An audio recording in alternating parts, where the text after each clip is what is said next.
situation that's really hot in these streets right now.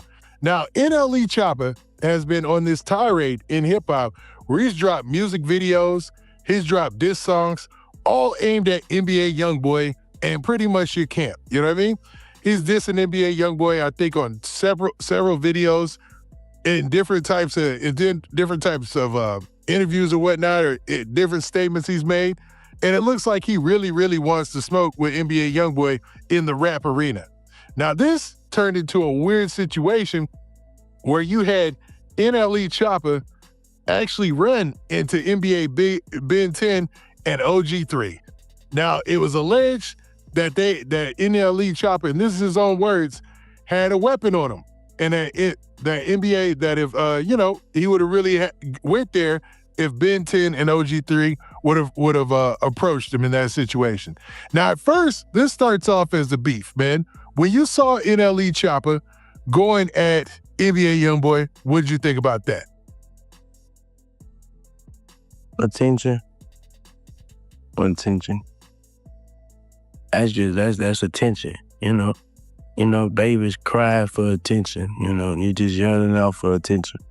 When someone from your circle ends up fighting for their life, this is not what people expect to hear from the person who was supposed to be there. Being a leader is not easy. That's the response OG3 gave.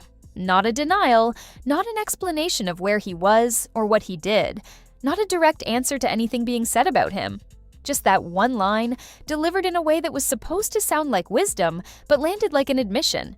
And the internet immediately understood what it meant. Here's the full story of what happened, who these people are, and why that 6-word response became the center of one of the most intense loyalty conversations in Youngboy's circle in recent memory. Ben 10 has been part of NBA Youngboy's circle for years, not as a peripheral figure, not as someone who showed up when things got good, but as someone who was there from earlier in the journey, in the same environment, during the kind of periods that most people don't want to be around. That's where loyalty gets established in circles like this. Not through declarations, but through consistent presence over time when there's nothing obvious to gain from being there. He built a reputation for being solid in exactly that way. People who know the dynamic don't question where Ben 10 stands. He earned that without having to announce it. And that context matters, because it explains why what happened to him didn't stay quiet, and why the response from the people around him was watched so closely. On April 8th, 2026, a situation unfolded at a restaurant called Confessions in Houston. A confrontation inside the venue escalated into a physical altercation involving multiple people. During the chaos, shots were fired. Ben 10 was struck by gunfire and transported to the hospital with serious wounds. The injuries were severe enough that he was placed in critical care, with early reports describing a situation where his life was genuinely uncertain. He survived. But the first information circulating was that it was unclear whether he would, and that uncertainty is what immediately turned the focus to everyone who was around him when it happened. Because when something that serious happens, the first question in circles like this is not about the incident itself. It's about who stayed and who didn't. OG3 had been one of the more prominent figures around Youngboy's camp in the period leading up to this. The OG designation in this context isn't ceremonial. It represents someone who's supposed to have experience, judgment, and the kind of steadiness that younger people in the circle can rely on when situations escalate. It's a role that carries expectations, and OG3 had been operating in a way that suggested he understood those expectations. That's what made the accusations hit as hard as they did. What started circulating after the Confessions incident was specific, that OG3 had been present or nearby when the situation went down, and that instead of staying with Ben 10 or stepping into the situation in a way that matched his position in the circle, he had moved away from it. The word being used wasn't left the scene in a neutral sense. It was framed as abandonment, as running when the moment required the opposite. In street culture, that characterization doesn't stay as an accusation for long. It becomes the story. And once the story is that someone with a leadership role disappeared when their person was down, the burden of proof flips. You don't get the benefit of the doubt anymore. You have to actively disprove the narrative. 3 didn't do that. NBA, Youngboy's response came before OG3 said anything publicly. He addressed the situation directly and in a way that left no room for interpretation.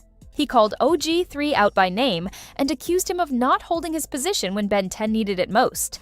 Youngboy didn't frame it as speculation or rumor. He stated it as something he believed to be true. And given his proximity to everyone involved, the weight of that statement was different from anything being said by outside observers.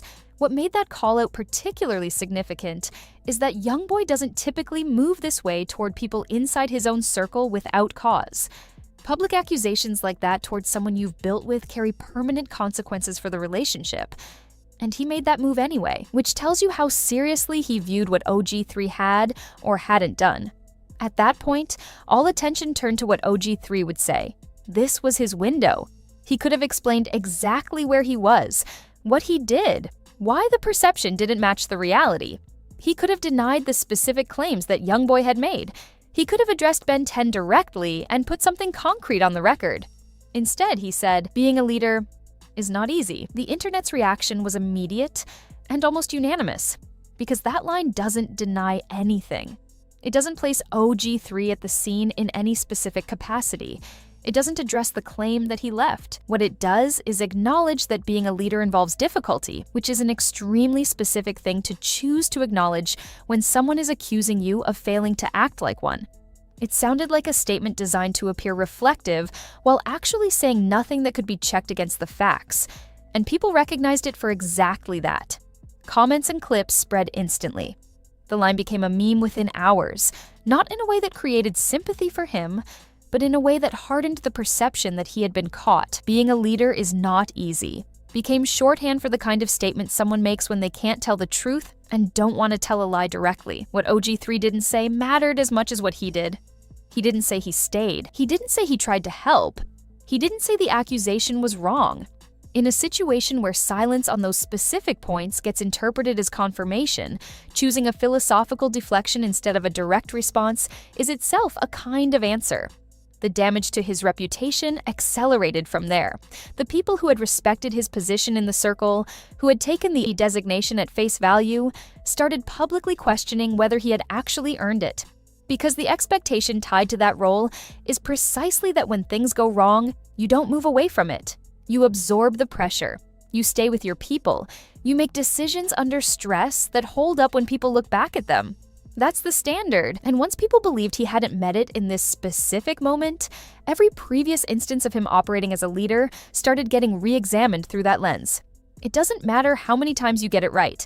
One high-profile failure at the wrong moment, handled without any real defense, becomes the reference point. Youngboy's willingness to call it out publicly made recovery significantly harder. Because now, OG3 isn't just dealing with street-level perception, he's dealing with a public record. Youngboy's call-out exists, his response exists, and the gap between the accusation and the response tells a story that's now part of how he'll be referenced going forward.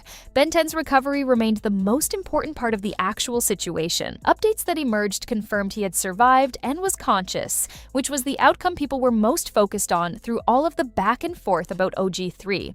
His presence in the circle and the loyalty he had built over years were exactly what made everyone's attention to what happened around him so intense. What the situation revealed about OG3 isn't necessarily the complete truth of everything that happened in and around Confessions on April 8th. There may be context that hasn't surfaced publicly, there may be details about what he did or didn't do that would change the picture.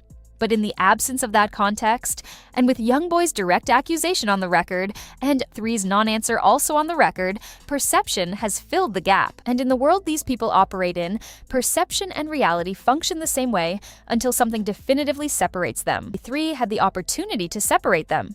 He chose a 6-word philosophical statement instead. That choice said something. Whether it said everything that people think it did is a separate question. But it said enough to make the situation significantly worse than it needed to be, and significantly harder to come back from. Do you think OG3 deserves the benefit of the doubt here? Or did his response confirm exactly what people were saying? Drop your take in the comments. Subscribe for more breakdowns on the moments that reveal who people really are when it counts.